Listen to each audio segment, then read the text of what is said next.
Bonjour à tous, ici le Geek à lunettes et bienvenue dans cette première émission de Culture Geek. Et aujourd'hui on va parler d'école de magie. Allez, générique. Allo Mora.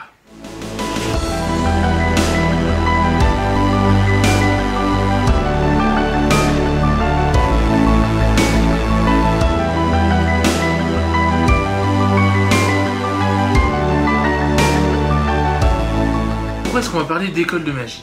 Eh bien tout simplement parce que J.K. Rowling, il y a quelques mois, a révélé que dans le monde d'Harry Potter, il existait 11 écoles de sorcellerie.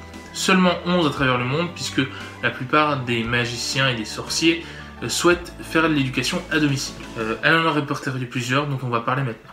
Donc, comme je l'ai dit, il existe à l'échelle du globe 11 écoles de sorcellerie. Elles ont toutes été reconnues par la Confédération internationale des sorciers. Et quiconque aimerait en savoir plus sur l'existence d'une école magique dans sa région doit adresser un hibou à la Confédération internationale des sorciers et du bureau de l'éducation de son propre ministère. La localisation précise de chacune des écoles est gardée très secrète, les écoles ne craignant pas seulement la persécution des moldus, mais également évidemment les mages noirs. En général, les institutions magiques sont plus enclins à se trouver dans des zones montagneuses et enclavées, puisque évidemment ces régions sont plus difficiles d'accès pour les moldus et plus faciles à défendre contre les forces du mal. La première école de magie dont nous allons parler est l'école de Ouagadougou. Donc c'est une école africaine. Bien que l'Afrique possède plusieurs petites écoles de sorcellerie au niveau du continent, il y en a une seule qui a résisté à travers les millénaires. C'est la plus grande de toutes les écoles de sorcellerie à travers le monde et elle accueille des élèves venus de tout le continent africain. La seule adresse connue de cette école, c'est assez poétique, c'est les montagnes de la Lune. Donc ceux qui l'ont visité parlent d'un édifice éblouissant, sculpté dans le versant d'une montagne et enveloppé par la brume. Fin de citation. Ils disent également que parfois elle apparaît même comme flottant dans les airs. Beaucoup de sorciers originaires d'Afrique et diplômés de Ouagadougou s'y connaissent particulièrement bien en astronomie, alchimie et autométamorphose. La baguette est une invention européenne. Les sorciers et sorcières africains l'ont adopté plus comme un outil utile durant les derniers siècles, plus que comme un objet magique. En effet, beaucoup de sorts jetés par les sorciers africains ont toujours été pratiqués uniquement en pointant le doigt ou tout simplement d'un geste de la main. Et ça donne effectivement aux étudiants de Ouagadougou un argument de poids lorsqu'ils sont accusés de violer le règlement ou violer le code international de la magie. Puisqu'en effet, on sait que la baguette a une mémoire de sorts, donc on peut retrouver les derniers sorts lancés par une baguette magique, mais évidemment on ne peut pas retrouver les derniers sorts lancés par le doigt. Donc il suffit qu'un étudiant de Ouagadougou lance un petit Expelliarmus avec sa baguette et un petit Avada Kedavra juste après avec son doigt, ça passera crème. Les étudiants qui sont acceptés à Ouagadougou en fait reçoivent le messager des rêves, donc qui apparaît aux enfants choisis à l'intérieur de leur verre lorsqu'ils dorment. Et en fait, ils laissent un jeton, habituellement c'est plus une petite pierre, quelque chose de gravé, qui se trouve dans la main de l'enfant à son réveil. Et bien évidemment, aucune autre école emploie cette méthode de sélection des élèves. J.K. Rowling a précisé sur Twitter il y a peu que l'école de Ouagadougou se situerait plus précisément en Ouganda. En étant passé à une école russe, où il y a très peu d'informations, vraiment quasiment rien, c'est la dernière qui a été donnée par J.K. Rowling il y a vraiment très peu de temps, c'est Koldov-Storets. Donc elle se situe en Russie, et uniquement la seule chose que l'on connaît sur cette école, c'est que les élèves y jouent une version du Quidditch bien plus brutale, et en fait, ils ne volent pas sur des balais, mais sur carrément des arbres entiers déracinés. Tout simplement. Castelo Bruxo. Donc Castelo Bruxo, c'est une école brésilienne qui accueille des élèves de toute l'Amérique du Sud. Elle est cachée au plus profond de la forêt tropicale. Le fabuleux château apparaît, tout comme Poudlard, au Moldu, comme une ruine. On ne sait pas qui c'est qui a eu cette idée en premier, l'opinion est plutôt divisée. Donc Castelo Bruxo, c'est un édifice carré de roches d'or imposant, souvent comparé à un temple. Les deux bâtiments et le terrain sont protégés par les Kaipora, donc ce sont des êtres spirituels, petits et velus, qui sont extraordinairement espiègles et rusés. Ils apparaissent la nuit pour veiller sur les élèves et les créatures qui vivent dans la forêt. Donc c'est vraiment un peu comme Poudlard, donc il y a vraiment deux bâtiments et la forêt derrière, donc la forêt interdite pour Poudlard et cette forêt tropicale pour Castelo Bruxo. Les étudiants de Castelo Bruxo, ils portent des robes lumineuses vertes et ils sont particulièrement avancés dans deux domaines, donc qui sont la botanique et la magie zoologie. L'école offre des programmes d'échange très populaires pour les étudiants européens qui souhaitent étudier la faune et la flore brésilienne. On peut par exemple parler de Newt Scamander, prochainement dans les Anneaux Fantastiques, qui, lorsqu'il était à Poudlard, a réalisé un échange avec Castelo Bruxo. Parlons maintenant de l'école japonaise Maotokoro. Donc Maotokoro, c'est la plus petite école de sorcellerie, le plus petit corps étudiant des 11 grandes écoles. Elle accepte les élèves à partir de l'âge de 7 ans, mais ils ne sont pas autorisés à résider au château, avant l'âge de 11 ans. Donc Les externes, donc de 7 à 11 ans, viennent le jour et repartent chez leurs parents le soir. L'école de Maotokoro, c'est un palais orné et exquis qui est fait de viande de mouton en jade gris. Elle se tient sur le point le plus élevé et donc inhabité, ou du moins c'est ce que les Moldus pensent, de l'île volcanique de Minami Iojima. À leur arrivée, les étudiants reçoivent des robes enchantées. Et la taille des robes évolue en même temps que les étudiants grandissent. Les robes changent également progressivement de couleur. Elles commencent par une couleur rose pâle, qui deviendra couleur or au fur et à mesure de l'apprentissage de l'élève.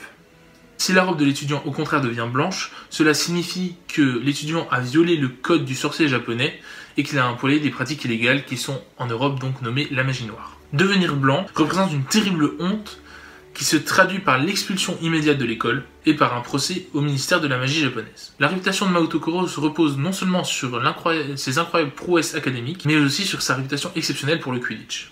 D'après la légende, il a été introduit au Japon par des élèves de Poudlard qui avaient entrepris de faire un tour du monde et qui, en survolant l'école, sont tombés de leur balai. Ils ont été recueillis dans l'école de Maotokoro. Ils sont donc restés assez longtemps comme invités pour enseigner les rudiments du jeu à leurs homologues japonais, chose qu'ils ont ensuite redressée puisque les Japonais sont pour le moment champions du monde de Quidditch, ainsi que le club de Toyosha Tengu qui est sacré vainqueur de la Ligue des Champions. Et ils attribuent leur prouesse sportive à l'enseignement qu'ils ont reçu à Maotokoro du Quidditch, puisqu'ils le pratiquent au-dessus de la mer, qui est souvent mouvementée dans des conditions orageuses, et ils sont forcés de garder un œil non seulement sur les cognards, mais aussi sur les avions qui surplanent cette zone, puisqu'il existe une base aérienne moldue sur l'île voisine. Voilà pour l'école japonaise. Passons maintenant à la fierté française, l'Académie de magie de Beauxbatons. Donc contrairement à ce qu'on peut penser dans les films, cette académie est mixte bien évidemment et on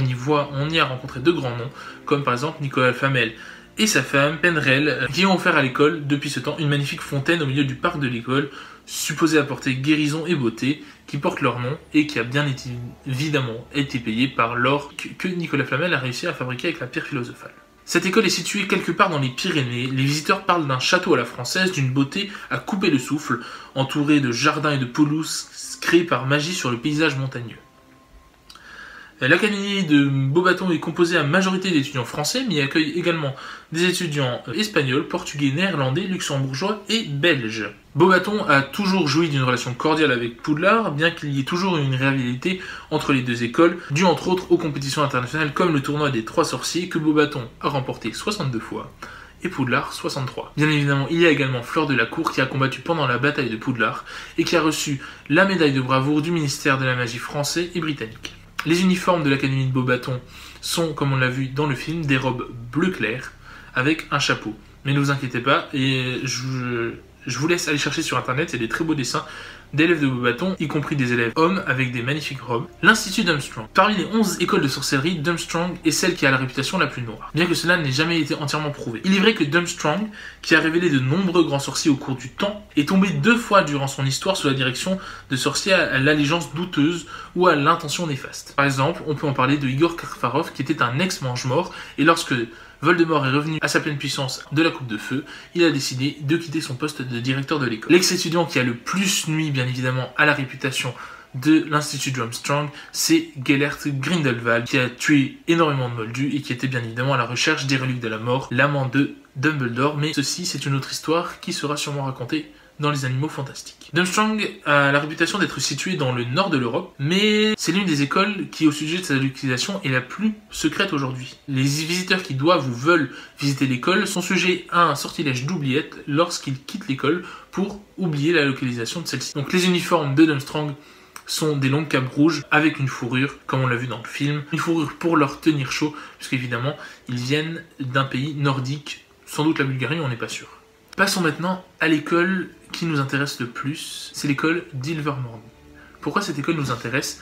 Eh bien tout simplement puisqu'elle sera énoncée, et Newt Scamander y fera sûrement une petite visite dans le film des animaux fantastiques. C'est une école nord-américaine qui a été fondée il y a peu, au XVIIe siècle, et qui a été fondée par une descendante de Salazar Serpentard, Isolde, et par son mari qui est un moldu, un non-mage comme les appelleraient les Américains. Elle se situe sur le point le plus culminant du mont Greylock. Elle est cachée à la vue des Moldus par de puissants sortilèges provoquant souvent l'apparition d'un épais nuage de brume. Étant donné que cette école a été fondée en partie par un non-mage, elle a la réputation d'être l'une des grandes écoles de magie la plus égalitaire et la moins élitiste de tous. De part et d'autre de la grande porte du château trônent deux statues, celle de Isolde et celle de son mari James.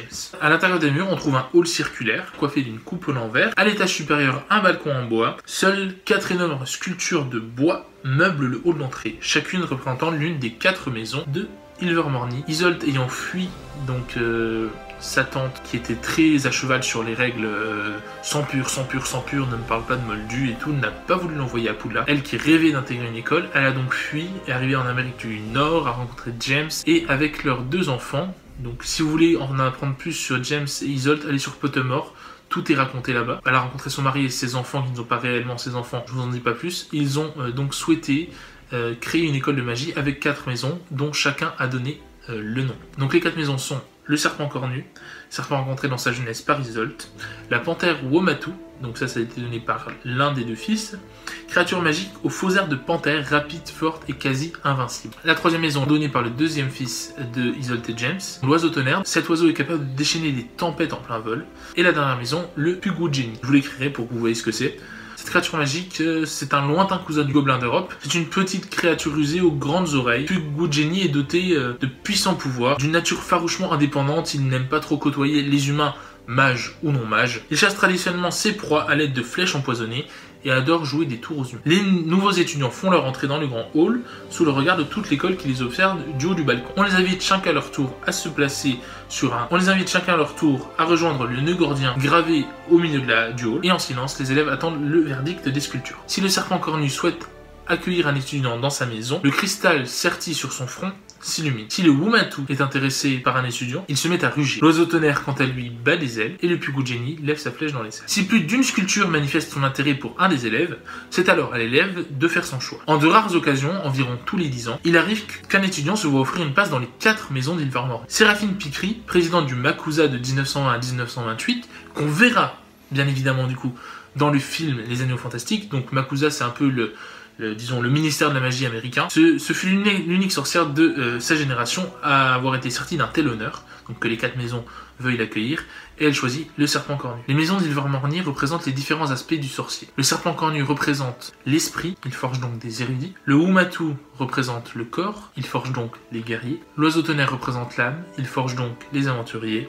Et le Pugugeni représente le cœur, forgeant donc les guérisseurs. La cérémonie de la répartition n'est pas la seule différence notable avec Poudlard, puisque une fois les étudiants placés dans leurs maisons respectives, ils entrent dans une grande salle où chacun à leur tour, ils vont être choisis par une baguette magique.